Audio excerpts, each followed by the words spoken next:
नमस्कार, मैं हूं आपके साथ आकांक्षा सिंह और आप देख रहे हैं न्यूज़ नाउ भारतवर्ष। इस समय हम इको गार्डन में हैं और इको गार्डन में आप यहाँ की तस्वीरें देख सकते हैं। यहाँ पे यूपी दिव्यांगों पर जो अत्याचार हो रहा है उसको लेकर के ये लोग धरना प्रदर्शन कर रहे हैं। इनसे जानेंगे कि ये लोग कहाँ से हैं और आखिर किन मुद्दों पर इनका धरना प्रदर्शन चल रहा है, क्या चाहते हैं ये लोग, कहाँ से हैं, क्योंकि आप लोग यूपी SSC के स्टूडेंट हैं। जी हाँ, मैं बहराइच से हूँ। मेरा नाम अमित जायसवाल है। और पहले ये आयोग हम लोगों से पीटी लेता है, उसमें सबको शॉर्टलिस्ट करता है, सारे दिव्यांग साथियों की कट ऑफ बनाता है, सबको दस्तावेज परीक्षण यानी डॉक्यूमेंट वेरिफिकेशन के लिए बुलाता है और फिर अंतिम रिजल्ट से उसमें दी गई कुछ ही श्रेणियों को सम्मिलित करता है और सारे जितने भी हमारे OH साथी हैं यानी कि ऑर्थोपेडिकली हैंडीकैप लोग हैं और पौनापन और सारी श्रेणियों को बाहर कर देते हैं। तो मेरी यही गुजारिश है और हमारी बातें आगे तक पहुँचे। हम लोग कई बार जनता दरबार भी जा चुके हैं, वहाँ पे कोई सुनवाई नहीं है। 4-5 बार गए हैं, एप्लीकेशन लिया जाता है, वहाँ के कुछ अधिकारी लोग एप्लीकेशन लेते हैं, इसके बाद में बाहर भेज देते हैं। 4-4-5 घंटे बैठे रहते हैं और कोई सुनवाई नहीं होती है ना। अभी तक कोई कुछ नहीं आया यहाँ पे। 10 दिन से लगभग हमारे साथी लोग सब हम तो सुने कि योगी आदित्यनाथ की जनता दरबार में जो जाता है अपनी समस्या को लेकर के उसके समस्या का समाधान हो जाता है। जी नहीं, ऐसा हम लोग के साथ नहीं है। जबकि हम लोग समाज की उस श्रेणी में आते हैं कि जहाँ पे समाज में भी वो हमको दर्जा नहीं मिलता है सम्मान का जो देना चाहिए, बस अपाहिज के तरीके से। तो हमें न्याय दिया जाए, जो भी इनका शासनादेश है वो बदला जाए और सारे दिव्यांग लोगों को नियुक्ति पत्र और ये क्या बोलते हैं उस श्रेणी में सम्मिलित करके दिया जाए। कड़ाके की ठंड है, 10 दिन से आप लोग धरना प्रदर्शन कर रहे हैं। भैया ये बताइए कि क्या लग रहा है आप लोगों को, सरकार आप लोगों की बातें मानेगी और आप लोग यहाँ क्या करने के लिए बैठे हैं? जनता दरबार क्या करने जा रहे हैं? अयोध्या चाहिए, राम मंदिर बन रहा है। मैं सुधीर कुमार वर्मा सीतापुर से बोल रहा हूँ कि मुझे आयोग में बाहर कर दिए हैं यूपी SSC से। जो भी OH कैटेगरी की टीम थी उनको बाहर किया गया रिजल्ट से, जबकि पेट पास करवाया, लेखपाल का भर्ती आई उसमें फॉर्म भरवाए, उसको भी पास किए, क्वालिफाई किए। उसके बाद पूरा रिजल्ट आया, तब भी डॉक्यूमेंट वेरिफिकेशन नहीं हुआ, उसके बाद बाहर कर दिए हमको। तो हमें सरकार से यही गुजारिश है कि हमारा OH कैटेगरी को सम्मिलित किया जाए, फिर रिजल्ट जारी किया जाए। इसलिए तो बोल रहे हैं कि आप जनता दरबार के चक्कर क्यों लगा रहे हैं? अयोध्या में राम मंदिर बन रहा है, काशी कॉरिडोर बन चुका है, अब मथुरा की बारी, मथुरा बन रहा है, तो आप लोग उसमें क्यों नहीं जा रहे हैं? वहाँ जा करके बैठिए, वहाँ जाएंगे तो आप लोग देश तरक्की करेगा। उससे हमारा क्या फायदा होगा? हम तो दिव्यांग है ना, हमारे समाज में कोई इज्जत कर रहा है ना। यहाँ पे हम सोच रहे हैं एक जॉब मिलेगी तो उससे हमारा समाज में भी स्तर बढ़ेगा और हमें मंदिर मस्जिद से क्या फायदा मिलेगा? उससे पब्लिक को फायदा क्या होगा? उससे जॉब मिल जाएगी क्या? हमारा पेट भरे जाएगा। जी, और सरकार तो कह रही है ना, सब लोग कह तो रहे हैं कि भाई मंदिर बन रहा है, रामलला अपने घर पे 500 साल बाद वापस आ रहे हैं, देश आगे बढ़ेगा, देश तरक्की करेगा, पर्यटन स्थल बनेगा, बाहर देश विदेश से लोग आ रहे हैं। उससे कोई फायदा नहीं होगा जब तक हम लोग कल्याण नहीं होगा। तो देश विदेश से क्या फायदा जब पब्लिक यहाँ परेशान है? हम दिव्यांग भाइयों को कहीं भी जगह नहीं मिल रही तो हम क्या करें? नौकरी से कोई क्या, नौकरी के अलावा कुछ नहीं हो सकता। लेकिन ये सब गवर्नमेंट कुछ नहीं करने वाली है, बस ऐसे बस बोलती रहती है, यहाँ से वहाँ भगाते रहते हैं, ना कोई सुन रहा है ना कोई कह रहा है। क्या करेंगे? कहाँ से हैं? जी, मैं नागेंद्र कुशवाहा हूँ, कुशीनगर से हूँ। क्या उम्मीद दिखाई पड़ रही है? 10 दिन से आप लोग इतनी कड़ाके की ठंड है, बैठे हुए हैं आप लोग खुले आसमान में, आसमान के नीचे, यहाँ पर ठंडी वंडी नहीं लग रही है? ठंडी तो सबको लग रही है। हम लोग यहाँ पे हम लोग इको गार्डन में बैठे हुए हैं। जब भी 5 बजे तक हम लोग को बाहर कर दिया जाता है, हम लोग रोड पे सोते हैं, रोड पे ही खाना पानी सब रहता है। आप कह रही है राम मंदिर के बारे में। भगवान जब श्री राम जी जो थे अपना वो राजपाट चला रहे थे, तो वो क्या किए थे, अपना वेश बदल के और वो गए थे जनता के मतलब हाल चाल लेने के लिए कि हमारी जनता खुश है कि नहीं। उस समय पे वो था। इस समय हमारे योगी जी हैं, उनको मतलब आने की कोई आवश्यकता नहीं। हम लोग खुद जा रहे हैं मिलने के लिए, 4-5 बार जा भी चुके हैं, फिर भी हम लोग को नहीं मिलने दिया जा रहा है। सचिव जी ले लेते हैं वो अपना लेटर, उसके वजह से कहते हैं चलो तुम्हारे बारे में कुछ सोचा जाएगा। आज 4-5 बार हम जा चुके हैं लेकिन उसके बारे में कुछ हम लोग नहीं मिला। तो हम क्या माने कि अयोध्या स्थापित हो रहा राम मंदिर, तो उससे हम लोग को कुछ होगा। ये बताइए, वोट नहीं देते हैं क्या आप लोग? वोट नहीं देते हैं क्या? वोट तो देते हैं, वोट देते हैं, फिर भी वो सुनता ही नहीं कोई हमारा। हम जाते हैं तो हम लोगों को बाहर कर दिया जाता है कि तुम लोग काम करने लायक ही नहीं हो। तो हम काम करने लायक नहीं तो यहाँ तक कैसे आ गए? हमने कह दी परीक्षा पास कर। वोट लेने के टाइम पे तो आप लोग काम करने के लायक होते हैं। हाँ, तब काम करने लायक होते हैं, उसके बाद नहीं होते हैं। हम जब काम करने लायक होते हैं तो हमें बाहर कर दिया जाता है। और हम ये कहते हैं अयोध्या बनाओ, मंदिर बनाओ, मस्जिद बनाओ, हमें इससे कोई मतलब नहीं है। पर हमारी भी कुछ सुनी जाए, जो हम लोग अपनी घर वालों के कुछ सहयोग बन सके। घर वाले हमारे कब तक बोझ बने रहेंगे, हम उनके ऊपर बोझ कब तक बने रहेंगे, वो कब तक खिलाएंगे हमें। क्या लग रहा है, कोई उम्मीद दिखाई दे रही है? क्योंकि 10 दिन बीत गए, 10 दिन से आप लोग धरना प्रदर्शन कर रहे हैं, कुछ लग रहा है कि आप लोगों का कुछ हला भला होगा, सरकार आप लोगों की बात सुनेगी? अब पता नहीं सरकार सुनेगी नहीं सुनेगी, लेकिन हम जब तक नहीं जाएंगे, जब तक यहाँ से हमारी सरकार सुनेगी नहीं, तब तक हम यहीं बैठे रहेंगे, चाहे यहाँ कुछ भी हो जाए हमारा। करीबन हम लोग 80 के आसपास हैं। अभी भी इतना लोग हम लोग यहाँ पे हैं और लोग गए हैं बाहर मिलने के लिए कई जगह, जैसे पक्ष और विपक्ष राजस्व में, उसके बाद यूपी SSC के पास जा रहे हैं। वहाँ पर हम लोग गए थे, वहाँ पे सचिव जी बोले थे कि तुम लोग इसमें अयोग्य हो, ये भर्ती जो भी हम लोग की 188 सीट खाली है, अगली भर्ती में शिफ्ट किया जाएगा। मैडम ये है कि जब हम लोग इस समय हर प्रक्रिया से गुजर चुके हैं, जैसे प्री कर लिए, मेंस कर लिए, डॉक्यूमेंट वेरिफिकेशन हो गया है, तो हम लोग इस समय अयोग्य घोषित हो गए हैं। क्या हम लोग 2-3 साल के बाद से अगर भर्ती आ रही है तो हम लोग उसमें कैसे योग्य हो जाएंगे? वो हम लोग को मतलब फिर से देने के लिए कह रहे हैं। अब इसके बाद से हम लोग यही है कि जब तक हम लोग का नियुक्ति पत्र या मतलब हम लोग के बारे में सोचा नहीं जाएगा, ये नियुक्ति पत्र नहीं देंगे, तब तक हम लोग नहीं जाएंगे यहाँ से। तो यहाँ धरना प्रदर्शन, एक बात बताइए कि यहाँ पे धरना प्रदर्शन आप लोग कर रहे हैं, धरना प्रदर्शन करने से कोई ये इस प्रॉब्लम का आपके सॉल्यूशन निकल जाएगा? आप लोगों को लग रहा है कि अब ये प्रॉब्लम इससे खत्म हो जाएगी धरना प्रदर्शन करने से? देखिए मैम, मैं अभी क्या हूँ कि लखनऊ आया हूँ, योगी जी की वजह से आया हूँ, योगी जी के लिए आया हूँ। अभी जैसे पुलिस भर्ती में उन लड़कों के हित में उन्होंने 3 साल एज बढ़ा दी, तो मैं ये सोच के हम लोग आए हैं कि अगर हमारी बात पहुंचेगी योगी जी तक, हम लोग विकलांग हैं वो जरूर सुनेंगे, जरूर हम लोगों के बारे में भी सोचेंगे।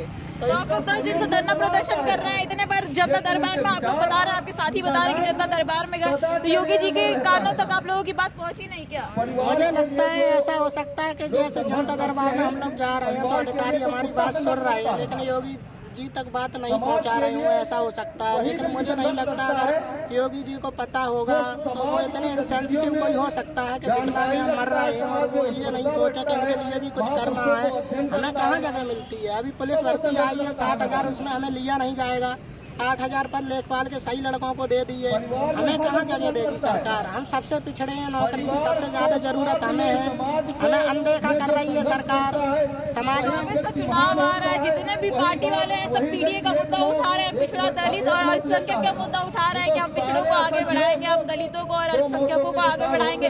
तो आप लोग भी तो आते हैं, आप लोग भी तो देश के नागरिक हैं, आप लोग देश के नागरिक नहीं है? देश के नागरिक हैं, हम सब कुछ है, लेकिन नेताओं का क्या है, वो कहते रहते हैं कि दलित दलित, लेकिन हमसे ज्यादा कौन पिछड़ा है? लेकिन कोई नहीं सुन रहा है। हम तो यही देख रहे हैं, यहाँ पे जब हम आए थे तो हम लोगों को लगा कि हम लोग विकलांग हैं और सरकार हमें वरीयता देगी और हमारी जल्दी से जल्दी सुनेगी, लेकिन ऐसा हुआ नहीं। क्या लग रहा है भैया, मतलब आप लोगों की? इतना लगता है मैम कि ये लोग खुद ही मानसिक विकलांग हो चुके हैं। मेरे कहने का मतलब अर्थ से इतना UPSSC आयोग है, UPSSC आयोग है या फिर प्रशासन है, ये हम लोग दिव्यांग क्यों नाम दिया गया है कि देवताओं का अंग है, लेकिन सही में अगर देखी जाए तो ये लोग खुद ही मानसिक विकलांग हो चुके हैं। जो हम लोग के ऊपर ध्यान नहीं दिया गया, 3 वर्ष से इस भर्ती पे हम लोग को गुमराह किया गया। आखिरी में सत्यापन होता है, फिर रिजल्ट ये घोषित करते हैं, जिसमें फाइनल रिजल्ट में हम लोग को बाहर कर दिया गया है। क्या कहेंगे, 10 दिन से धरना प्रदर्शन कर रहे हैं, कहाँ से आए हैं आप और क्या नाम है? कृष्णा सिंह नाम है, चंदौली जिले से आए हैं। धरना प्रदर्शन कर रहे हैं, मंदिर बन रहा है, राम मंदिर बन रहा है, मंदिर में जाइए। हम लोग का 188 सीट रिक्त किया गया है। 3 साल से हम लोग मेहनत किए, पढ़ाई किए, परीक्षा दिए, घर परिवार से लेके वेरिफिकेशन हुआ। उसके बाद क्या हम लोग को कि हम लोग उसके लिए एलिजिबल नहीं थे तो हम लोग को क्यों बुलाया गया? उसके बाद क्यों नहीं, हर स्टेट में होता है कि MP है, राजस्थान है, उत्तराखंड है, हर जगह लेखपाल में सबको लिया जाता है। उत्तर प्रदेश में अलग से हम लोग सब लोग हैं भाई लोग, कोई एक पैर से है, कोई एक हाथ से है, सब काम कर सकते हैं हम लोग। सेना में तो जाना नहीं है कि हम लोग को वहाँ पर बंदूक चलाना है या युद्ध लड़ना है। हमसे फिजिकल टेस्ट करा लें, जो उनको लगे, जो भाई कोई भी जो एलिजिबल है हमारे में उनको आप रखिए, लेकिन रखिए 188 सीट छोड़े, फिर अब अगले भर्ती में करेंगे, फिर उसमें भी नहीं करेंगे। लोग तो पंखे नहीं खाली है, लेकिन भर्ती नहीं कराई जा रही है, आप लोग की ज्वाइनिंग नहीं करवाई जा रही है। कितनी समस्याएं हो रही हैं आप लोगों को, क्योंकि 3 साल से आप लोग जैसे बता रहे हैं, 3 साल से आप लोगों की तैयारियां चल रही हैं, कितनी समस्याएं हो रही हैं भैया आप लोगों को? सबसे पहले मैं धन्यवाद करना चाहूँगा न्यूज़ नाउ भारतवर्ष चैनल का जो आप लोगों ने हमारी आवाज़ सुनी और हमारी आवाज़ उठाई, तो आप लोग जान चुके हैं कि हमारा स्पष्ट विषय क्या है कि हम दिव्यांगों के साथ लेखपाल भर्ती में वो जो घोटाला हुआ है, और हमें धरना देते देते हो गए अब 11वां दिन है आज। हमारी बात किसी ने भी नहीं सुनी। अब हमारे सब्र का बांध खत्म टूट चुका है। अब लास्ट चारा हमारे पास ये बचा है, या तो हम यहाँ इको गार्डन में आत्महत्या कर लें या फिर हम सड़कों पर उतरें। अगर हमें सड़कों पर उतरेंगे तो लाठीचार्ज होगा, आप लोग वापस यहाँ भर के ला दिया जाएगा। तड़प के मरने से तो अच्छा है कि हम पुलिस की लाठी से मरे। शासन देखेगा तो सही कि इस योगी राज में जहाँ सबको न्याय मिलता है कि भाई न्याय होगा, जब यहाँ न्याय होगा तो और कहाँ होगा।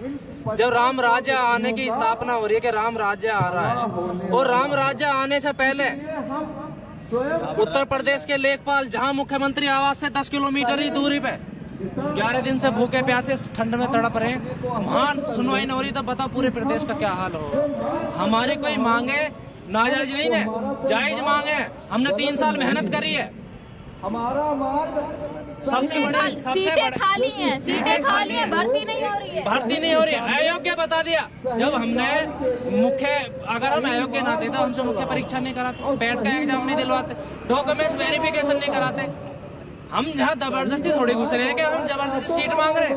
हमारी सीट 22-25 साल पढ़ाई करो, तैयारी करो, 5-6 साल तैयारी में लगा दो, पेपर दो, उसके बाद अब ये हाल है। हमें वोट के टाइम पे तो कोई ना अयोग्य बताता कि ये अयोग्य है, विकलांग है। 4% आरक्षण बढ़ा दिया सरकार ने कि हमने विकलांगों को 4% आरक्षण दे। हाँ, हमारा पुराना जो 2% है उसे भी खा के 4% बढ़ा के, जो हमारा 4% था वो 2% है, उसे भी खा के 4% कह के। तो इससे बड़ा अन्याय क्या होगा। सबसे बड़ा अन्याय कर रहा हमारे साथ जो हमारा विभाग है, दिव्यांग कल्याण विभाग, हमारा कुछ मंत्री नहीं सुन रहा। आंखों पे काली पट्टी बांध कर कान में रुई दे के लौट रहा। अरे एक दिन हमारी तरह फुटपाथ पे सो के तो दिखावे कि कैसे विकलांग पड़े। जिस डिपार्टमेंट के नाम का खारा है, लाल बत्ती लगाए घूम रहा, एक बार उन्हें तो आके देखे। जो हमारा विभाग बना हुआ दिव्यांग सशक्तिकरण विभाग, वो नहीं सुन रहा हमारी। जो हमारे नाम की तनख्वाह ले रहे हैं जो अधिकारी हैं कि हम दिव्यांग सशक्तिकरण विभाग के हैं। बताइए कि आप लोग जनता दरबार में गए थे, मुख्यमंत्री योगी आदित्यनाथ जो हैं, जो कहते हैं कि हम जो है वो लोगों के गरीबों के मसीहा हैं, हम लोगों को रोजगार दे रहे हैं, इतनी करोड़ भर्तियां निकाल दी, ये कर दिया वो कर दिया। तो कभी मुलाकात हुई आप लोगों की, या फिर क्या कहा उन्होंने? क्या सबसे बड़ी बात है मैम, मुलाकात की तो बात ये है, जब तक हमारी बात मुख्यमंत्री तक नहीं पहुंचेगी, जब तक हमारी बात सुनी नहीं जा सकती। हम भाई आप लोग धरना प्रदर्शन मैं पूछ रही हूँ, आप लोग धरना प्रदर्शन कर रहे हो 10 दिन से। आप लोगों ने बताया आप जनता दरबार में भी 4-5 बार गए, तो आखिर आप लोग जनता दरबार जा रहे हैं तो मुख्यमंत्री तक आपकी बात क्यों नहीं पहुँच रही है? क्यों अधिकारी पहुँचा नहीं रहे? शासन के अधिकारियों की ये सब मिली भगत है, ये सब गोलमाल कर रहे हैं हम, क्योंकि ये जो घोटाला करा है इन्होंने करा और अपनी गलती मान रहे हैं। अपनी गलती ये लोग मान रहे हैं। ये ही लोग हमारी बात माननीय मुख्यमंत्री जी तक नहीं पहुंचने देते। जिस दिन हमारी बात माननीय मुख्यमंत्री जी तक पहुंच गई या हमारी मुलाकात होगी, हमारी समस्या का समाधान उसी दिन हो जाएगा। जब सब लोगों को न्याय मिल रहा है, हमें मिलेगा। पर ये अधिकारी लोग हमारी बात को वहाँ तक नहीं पहुँचाने दे रहे। बस यहाँ आते हैं और हमारी लिखी बात लिखी कॉपी में कि भाई हाँ आपकी बात पहुंचा देंगे, कोई नहीं पहुंचा रहा। हम कल भी बुलाया कि आपकी बात माननीय मुख्यमंत्री जी से कराएंगे, चलो, लेकिन वहाँ कोई नहीं। अधिकारी मिले, ज्ञापन लिख लिया, कह देते कि अरे आपकी भर्ती हो गई, आप लोग तो खामे गई। अरे हम खामे खा नहीं लौट रहे, हमारी मांगे जायज है। जब तक हमें न्याय नहीं मिलेगा हम यहीं पड़े रहेंगे। सड़कों पर मार्च निकालेंगे, काले झंडे दिखाएंगे, विधानसभा का घेराव करेंगे, मुख्यमंत्री आवास का घेराव करेंगे, चाहे हमें पुलिस की लाठी क्यों ना खानी पड़े। यहाँ तड़प के मरने से तो बढ़िया है एक बार पुलिस की मार से ही मर जाए। उम्मीद दिखाई पड़ रही है, लग रहा है नहीं, उम्मीद है जब हमें न्याय मिलेगा। हम 10-11 दिन से धरना प्रदर्शन कर रहे हो, आप लोग कड़ाके की इतनी ठंडी है, आप लोग धरना प्रदर्शन कर रहे हो। हमें तो ऐसा बिल्कुल भी नहीं लग रहा है, क्योंकि हम जहाँ तक मेरा सवाल है, मेरी प्रशासन तक बात पहुँच चुकी है और ये लोग ध्यान नहीं दे रहे हैं इस चीज़ पर, क्योंकि उसमें बहुत सारे इन्वॉल्वमेंट है। काफ़ी विभाग अपनी ही पेन से फंस रहे हैं। उन लोगों का शासनादेश है या ऐसी कुछ चीज़ें उन लोगों ने प्रावधान बना के रखा है जिससे हम लोग को बातें नहीं सुन पाते। तो मेरा सवाल बस इतना है कि अगर ऐसा कुछ था तो हमें पीईटी के एग्ज़ाम के बाद एलिजिबल ही क्यों किया मेंस एग्ज़ाम के लिए? और ऊपर से आप बोल रहे हो कि दिव्यांग के 188 पद खाली है, तो जो लोग योग्य हैं उनको ले लिया जाए कोई मापदंड रखकर। और हमारी बातों को देख सकते हैं आप कि जिस तरीके से इन लोगों का कहना है कि 188 सीटें जो हैं वो खाली हैं अभी भी भर्ती के लिए, और बावजूद इसके जो दिव्यांगों को जो आरक्षण देने की बात सरकार 2% से 4% कर चुकी है, बावजूद इसके यहाँ पर लोग धरने पे बैठे हुए हैं और 80 के आसपास आप लोग हैं धरना प्रदर्शन कर रहे हैं। 80 के ऊपर ही, तो 80 के आसपास लोग जो है वो धरना प्रदर्शन कर रहे हैं। 10 दिन से ऊपर हो गया जिनको धरना प्रदर्शन करते हुए मुख्यमंत्री दरबार जाते हैं, वहाँ जाके अपनी समस्या को बताने की कोशिश करते हैं, लेकिन वहाँ पे कुछ अधिकारी जो है वो उनसे मिल लेते हैं, इनसे इनका ज्ञापन ले लेते हैं और वहाँ पर से इनको भगा दिया जाता है। कड़ाके की ठंड है, धरना प्रदर्शन इनका लगातार चालू है। सड़कों पर अभी मार्च निकालने के लिए बोल रहे हैं, काली झंडी दिखाने के लिए कह रहे हैं, लेकिन इनको उम्मीद अभी भी है कि योगी आदित्यनाथ जो है, अगर योगी आदित्यनाथ तक इनकी बात पहुंच जाती है तो सीएम इनकी ऊपर इनकी जो समस्या है उसका समाधान निकालेंगे।